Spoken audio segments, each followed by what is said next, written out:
এখানে ক্লিক করার পর বন্ধুরা এবার আপনারা একটু নিচের দিকে স্ক্রল করবেন। ভিউয়ার্স, আজকের ভিডিওতে দেখাবো কিভাবে ইমো নাম্বার ব্লক এবং আনব্লক করবেন। তো প্রথমে আমি আপনাদেরকে দেখাবো কিভাবে ইমো নাম্বার আপনারা ব্লক করবেন। তো যে ইমো নাম্বারটা ব্লক করতে চাচ্ছেন তার প্রোফাইলের মধ্যে প্রবেশ করবেন। প্রোফাইলে প্রবেশ করার পর 3 ডট আইকনের মধ্যে একটা ক্লিক করবেন। 3 ডট আইকনে ক্লিক করার পরে নামটা দেখতে পাচ্ছেন, এখানে একটা ক্লিক করবেন।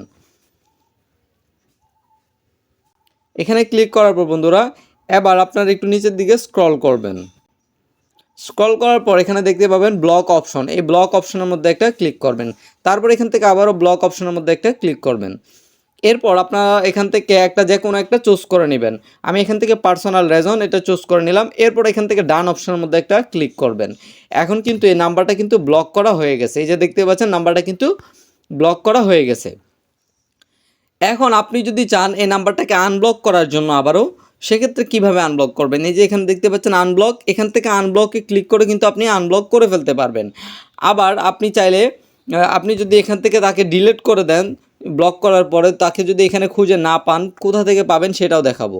এখন আমি যাকে ব্লক করেছি তাকে আমি আনব্লক কিভাবে করব? আনব্লক করার জন্য তাকে খুঁজে বের করতে হবে অবশ্যই। তার জন্য এখানে প্রোফাইল আইকনে একটা ক্লিক করবেন। তারপর এখান থেকে সিকিউরিটি প্রাইভেসি অপশনের মধ্যে একটা ক্লিক করবেন। তো এখানে ক্লিক করার পর বন্ধুরা একটু নিচের দিকে স্ক্রল করবেন। স্ক্রল করার পর এখানে দেখতে পাচ্ছেন ব্লকড লিস্ট। এই ব্লক লিস্ট অপশনের মধ্যে একটা ক্লিক করবেন। এরপর এই যে এখানে দেখতে পাচ্ছেন একজনকে অলরেডি ব্লক করা রাখছি। এখন আমি চাই তাকে আনব্লক করার জন্য এখানে আনব্লকের মধ্যে একটা ক্লিক করতে হবে। এখন আনব্লকে ক্লিক করার সাথে সাথে কিন্তু আনব্লক হয়ে গেছে।